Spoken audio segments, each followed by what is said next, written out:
Olá, meu nome é Jorge Pieiro, sou escritor, professor e produtor cultural e trabalhei por alguns anos no então Ministério da Cultura. Neste vídeo e nos demais disponibilizados no site da Vale, falaremos sobre elaboração e gestão de projetos culturais por meio da Lei Federal de Incentivo à Cultura. Esta capacitação é uma iniciativa da Vale com o objetivo de possibilitar que mais produtores culturais brasileiros tornem seus projetos realidade. Este é o módulo 3, a elaboração do projeto Planejamento Técnico.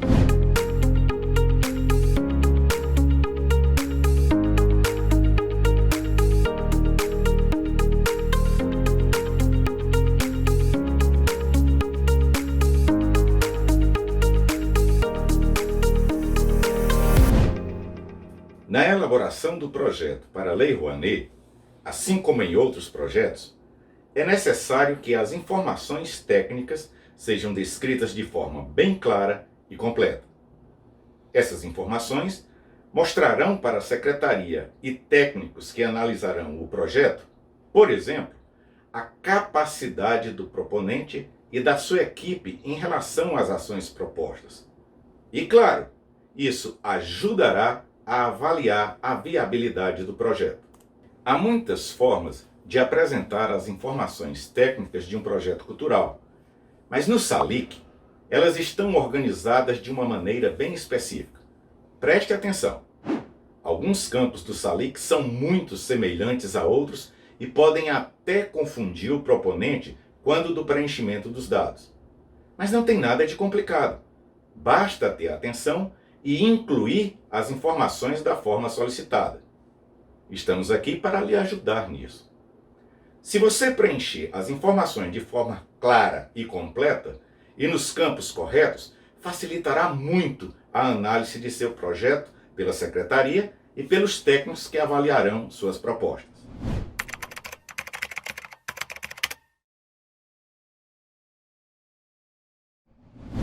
A primeira parte dessas informações estão na aba Detalhes Técnicos no SALIC. O primeiro campo, ao abrir essa aba do sistema, é o referente às etapas de trabalho, ou seja, o cronograma do projeto. Para elaborar um cronograma, considere as datas de início e final do projeto que foram definidas lá nas informações iniciais que já preenchemos. O cronograma deve ter a mesma quantidade de dias, semanas ou meses entre essas datas. Por exemplo, se a data de início é 1º de março de 2021 e a data de término é 31 de outubro de 2021, o cronograma deve ter exatamente 8 meses. Seu cronograma não pode ser mais curto ou mais longo que o período de execução do projeto já definido antes. O cronograma deve estar dividido em 3 partes: pré-produção, produção ou execução e pós-produção. Essas etapas são as mesmas que estão no orçamento e essa separação facilitará a inclusão das rubricas orçamentárias nas etapas seguintes. Vou lhe dar uma dica. Liste em um documento à parte, como um exercício, todas as atividades que estão previstas no seu projeto, desde os levantamentos e pesquisas iniciais até as atividades finais, incluindo a prestação de contas do projeto. Então, organize essas atividades já listadas dentro das 3 partes do cronograma: atividades de pré-produção, atividades de produção e atividades de pós-produção. São conceitos fáceis de entender. Veja, na pré-produção, coloque aquelas atividades de planejamento e preparação do seu projeto. Por exemplo, pesquisa, levantamento de dados, projeto cenográfico, elaboração de roteiro. Na produção, você vai listar as atividades de execução. Por exemplo, montagem de cenário, realização dos shows musicais, montagem de palco, contratação de artistas, gravação do disco, etc. Finalmente, na pós-produção, inclua as atividades finais do projeto, como, por exemplo, medição de mídia e alcance do projeto e elaboração de prestação de contas. Definindo claramente essas 3 etapas, você terá mais facilidade em preencher depois seu orçamento, que também estará dividido nessas mesmas etapas. Ao elaborar o cronograma neste campo, não aponte datas fixas, mas períodos. Veja um exemplo nessa tela. O período de realização do projeto é de 10 meses. Logo, a soma do período de cada etapa deve equivaler ao mesmo tempo.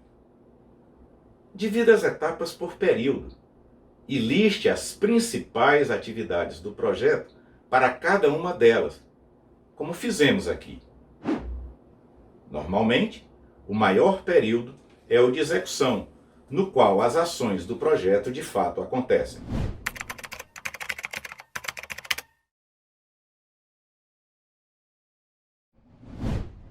Em seguida, temos a aba Ficha Técnica.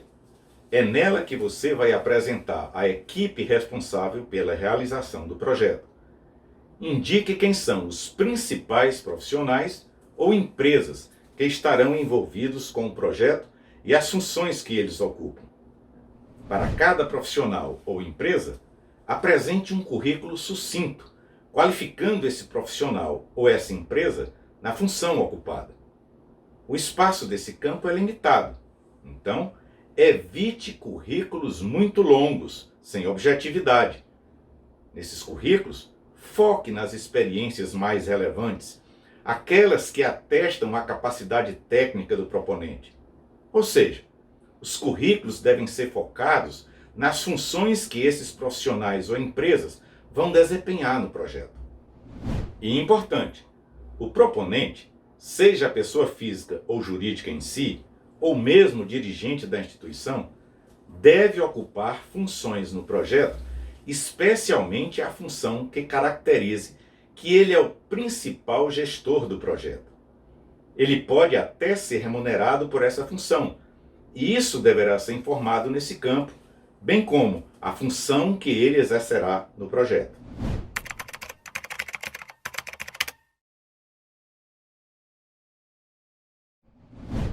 Já o campo Sinopse da obra é destinado no SALIC para a descrição dos produtos que estão sendo propostos no projeto. Pode ser o roteiro de um filme, a sinopse da peça de teatro, a explicação do tema de um espetáculo de dança, a descrição de uma performance de circo, o formato de um livro ou outra descrição de um produto, cujo conteúdo possa ser apresentado resumidamente. Se for um seminário, por exemplo, pode ser descrito o conteúdo das palestras, os temas e integrantes das mesas, etc. Aqui também é recomendado que seja apontada a classificação indicativa etária, se for o caso.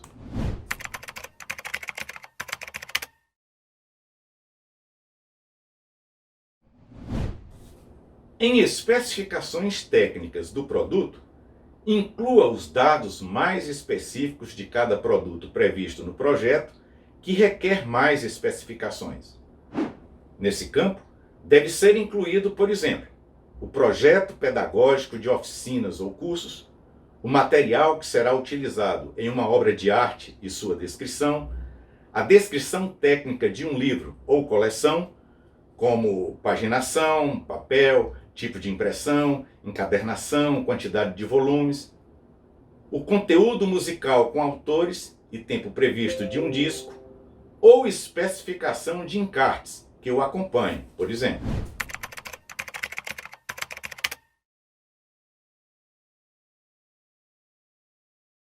No campo da descrição da atividade do produto, devem ser colocados detalhes da atividade cultural a ser desenvolvida que não tenham sido mencionados nos outros campos.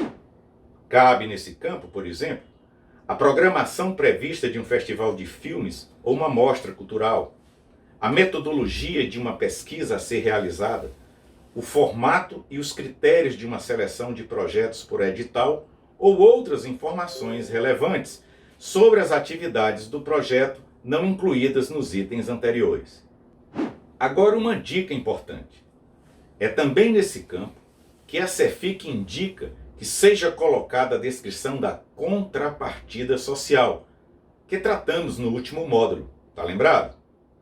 Descreva aqui como pretende cumprir as contrapartidas obrigatórias citadas no artigo 22 da Instrução Normativa. Veja bem, no SALIC, os campos sinopse da obra, especificações técnicas do produto e descrição da atividade do produto podem parecer confusos, pois são nomes parecidos. Mas não é difícil de entender se você tiver atenção e cuidado no detalhamento das informações solicitadas.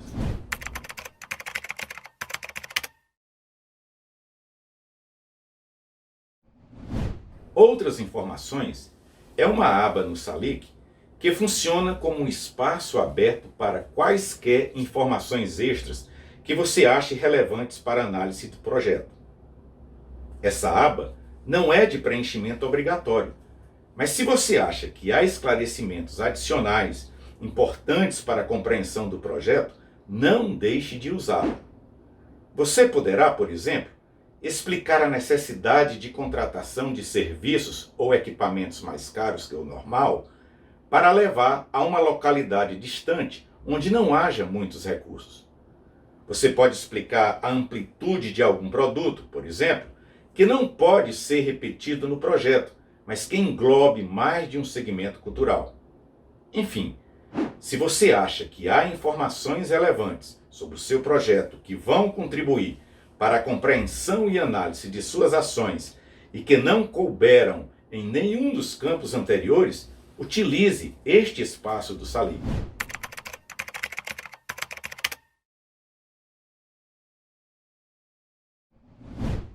A aba Local de Realização tem dois campos a serem preenchidos: local de realização e deslocamento.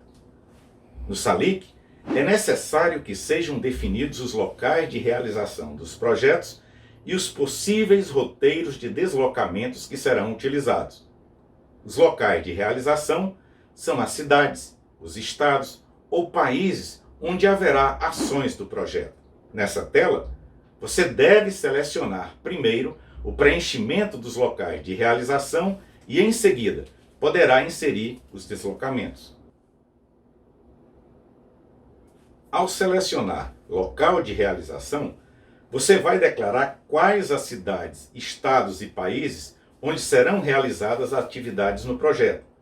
Por exemplo, se o projeto prevê a realização de uma turnê artística, defina quais as cidades contempladas com essa turnê. Se a gestão do trabalho será feita em uma cidade e parte da execução em outra, declare quais são essas cidades.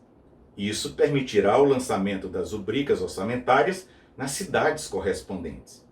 E muito importante, devem ser incluídas todas as cidades em que serão realizadas atividades do projeto. Atenção!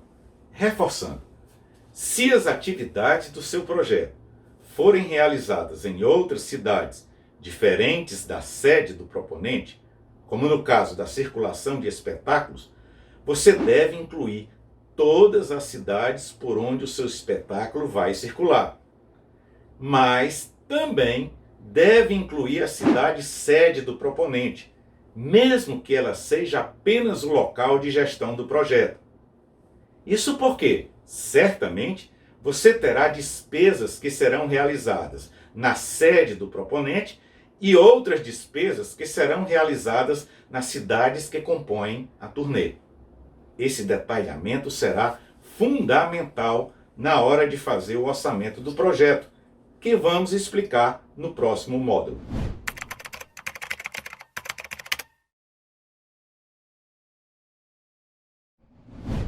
Depois de preencher todos os locais de realização, selecione a opção Deslocamento. Todos os roteiros de deslocamento que serão necessários durante a realização do projeto devem ser inseridos. Isso permitirá a inclusão de rubricas orçamentárias relativas a passagens aéreas ou deslocamentos terrestres no orçamento. Para cada roteiro, deve ser inserida a cidade, estado de origem e a cidade, estado de destino. Se o deslocamento for internacional, será indicado apenas o país de origem ou destino, sem descrição da cidade naquele país. Os roteiros devem ser inseridos nos trechos ida e volta. Por exemplo, se a sede do proponente é Fortaleza e há necessidade de deslocamento para Belo Horizonte, devem ser inseridos os roteiros Fortaleza, Belo Horizonte e Belo Horizonte, Fortaleza.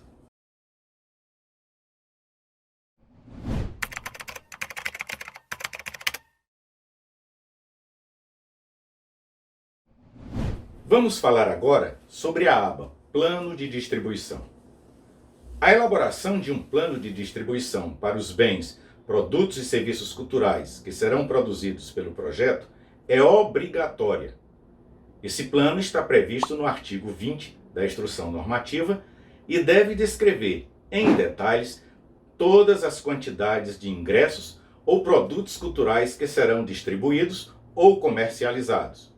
Para ampliar o alcance dos produtos, a Instrução Normativa traz condições obrigatórias como cota máxima de distribuição de produtos para patrocinadores e cota mínima para distribuição gratuita e de caráter social ou educativo.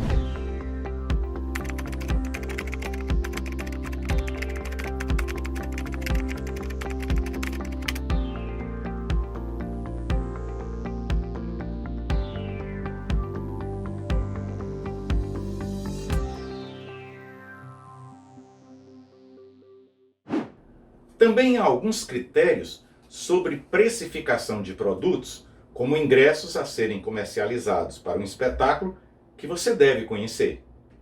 Pela importância desse artigo, ele está reproduzido em detalhes lá no nosso manual. Não deixe de ler com atenção. No SALIC, será utilizada a aba Plano de Distribuição.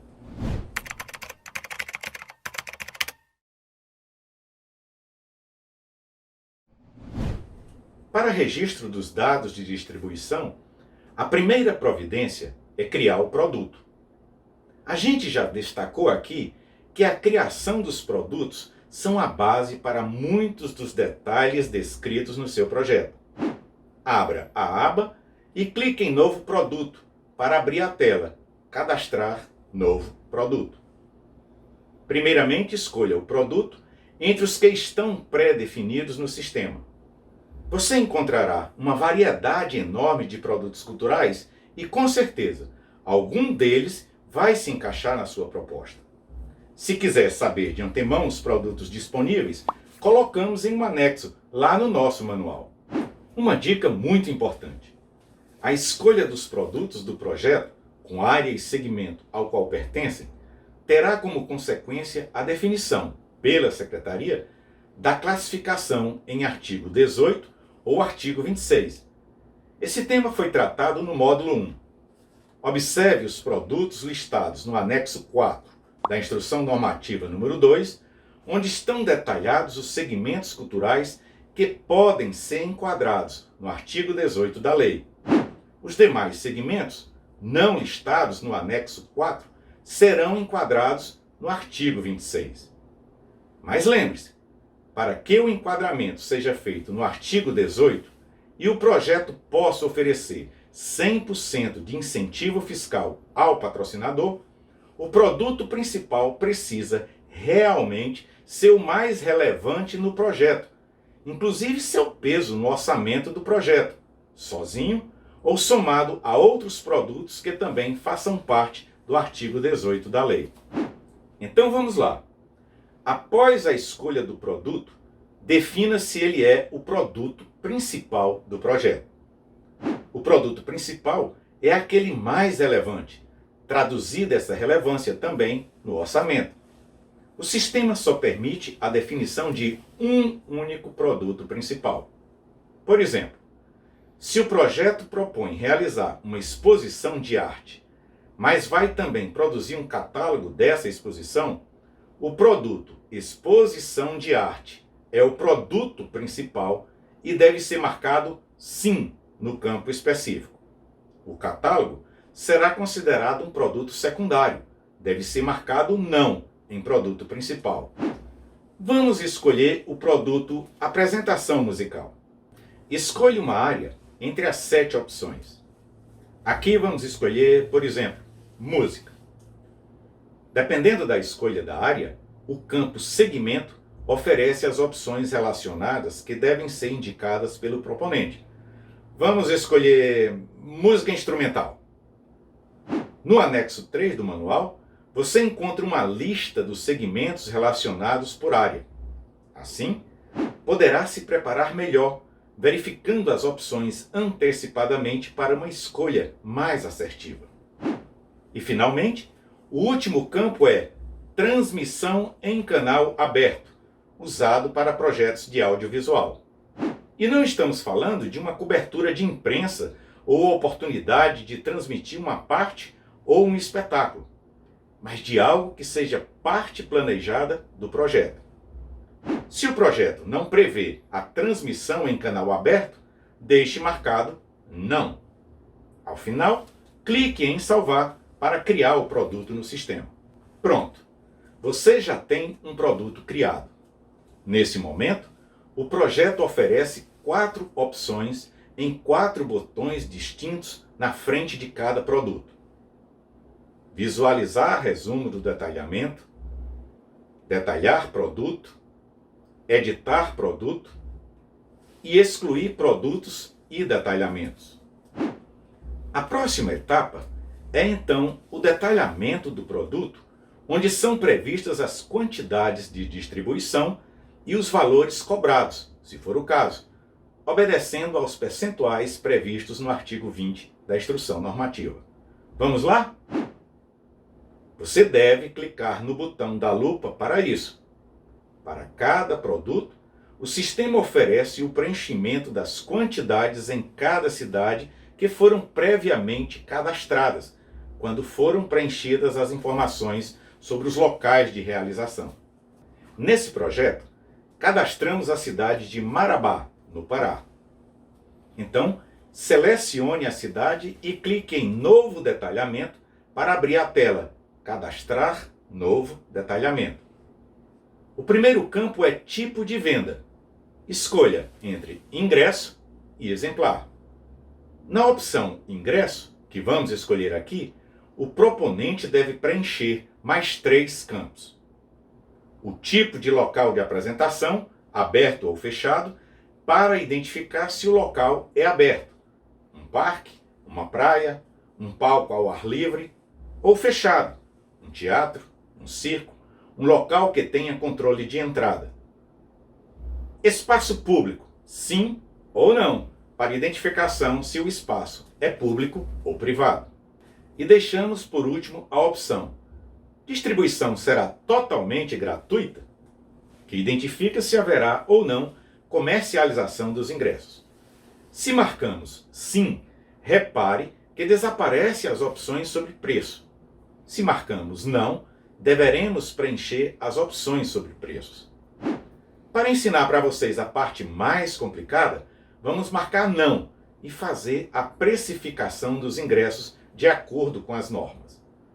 No campo Categoria, defina um nome para esse produto. Vamos usar o nome Plateia. No campo Quantidade, coloque a quantidade desse produto. Vamos colocar 1000. Repare que, ao preenchermos a quantidade total, o sistema já completou os percentuais exigidos nas regras. 50% para a venda a critério do proponente, 10% em preço popular, valor até R$ 50, teto do Vale Cultura, 10% para divulgação, 10% para patrocinadores e 20% gratuitos para a comunidade. Da mesma forma, quando é inserido o valor do ingresso, automaticamente o sistema calcula o valor da meia e da inteira, no caso de ingressos. Vamos usar ingressos de R$ 80. Já temos agora o valor de 500 ingressos, que correspondem a 50% do número total de ingressos, que é o percentual máximo que o proponente pode definir preços a seu critério. Vamos agora preencher o valor do ingresso a preço popular, que pode ser de até 10% dos ingressos. Mas se você colocar menos de 10%, você não poderá vender o que sobrar. Essa quantidade vai automaticamente para a distribuição gratuita. Então, vamos deixar 10% e colocar um preço popular de R$ 30. Repare que, no último quadrante, estão estabelecidas as cotas máximas e mínimas. Digamos que você queira deixar a cota de 10% para patrocinadores, mas reduzirá para 50 ingressos a cota de divulgação, aqueles ingressos de promoções e imprensa. Ao fazer isso, os 50 ingressos de promoção de que você abriu mão vão automaticamente para a cota gratuita à população. Terminado de preencher, é só salvar. Se estiverem previstos vários preços para o mesmo produto, ingressos, por exemplo, faça o registro de cada tipo de preço individualmente. Por exemplo, ingresso balcão, ingresso plateia, ingresso camarote. O sistema calculará automaticamente o valor médio dos ingressos proporcionalmente às quantidades e mostrará essa média no resumo. O preço médio não poderá ser superior a R$ 225, conforme o artigo 20 da Instrução Normativa. Cadastre todos os produtos previstos no plano de distribuição, inclusive o produto contrapartidas sociais, obrigatório pelo artigo 22 da Instrução Normativa.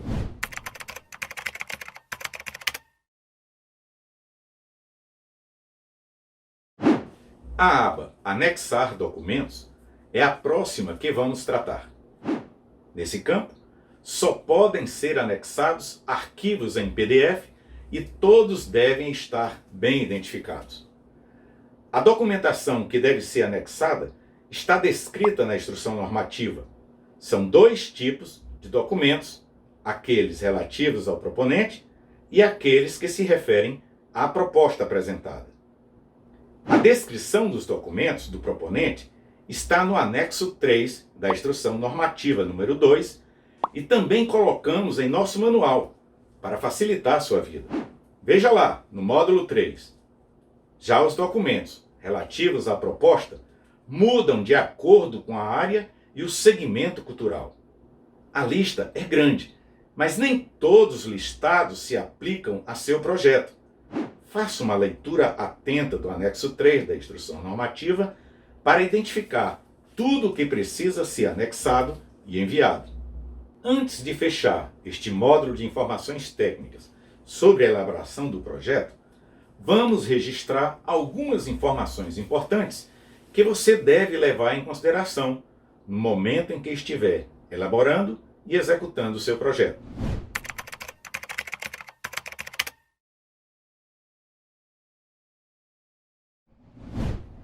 Uma questão importante que surge ao proponente é o que pode ser oferecido ao patrocinador, dentro das regras estabelecidas pela legislação. A Lei Rouanet, em seu artigo 23, registra: constitui infração a esta lei o recebimento pelo patrocinador de qualquer vantagem financeira ou material em decorrência do patrocínio que efetuar. O decreto que regulamenta a lei também trata do tema, determinando que podem ser destinados 10% dos produtos resultantes do projeto ao patrocinador, como preenchemos no detalhamento do plano de distribuição há pouco. Lembramos que esse percentual de 10% é para distribuição entre todos os patrocinadores e não para cada um. Por fim, a Instrução Normativa número 2 de 2019 tratou esse tema de forma mais clara no seu artigo 44, explicitando o que não se configura como vantagem financeira ou material ao patrocinador. Pela importância deste tema, todos esses artigos foram reproduzidos para você em nosso manual. Leia com atenção e não ofereça ao patrocinador qualquer benefício além dos permitidos pela legislação. Nem aceite imposição dele nesse sentido, pois estariam incorrendo em ilegalidade tanto você, enquanto proponente, quanto a própria empresa patrocinadora. A maior vantagem que o patrocinador recebe é a possibilidade de uso de recursos públicos via renúncia fiscal para a promoção de suas ações e suas marcas.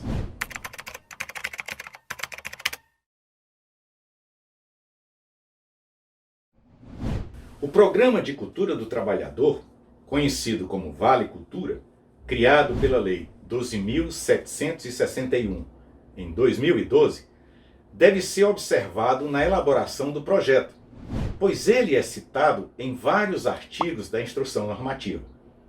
Os principais pontos que devem ser observados são: no artigo 20, no plano de distribuição, destinando 10% da comercialização do produto até o valor máximo do Vale Cultura, tema tratado neste módulo.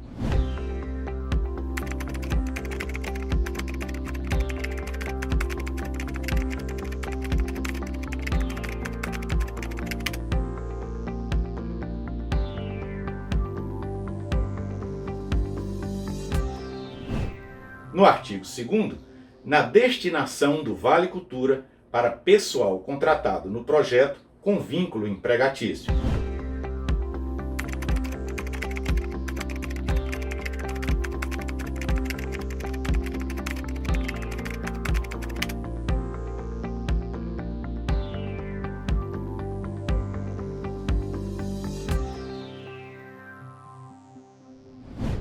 Caso existam profissionais contratados dessa forma, o projeto deve prever a concessão desse benefício e o valor deve ser incluído no orçamento.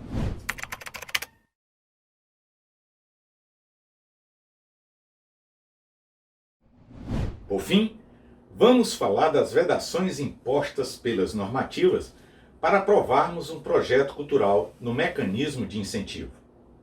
Mesmo sendo claro que um projeto não pode ser analisado de forma subjetiva no que diz respeito ao seu conteúdo artístico, a legislação veda alguns conteúdos específicos que são considerados indevidos. Esses conteúdos vedados estão descritos no artigo 16 da Instrução Normativa.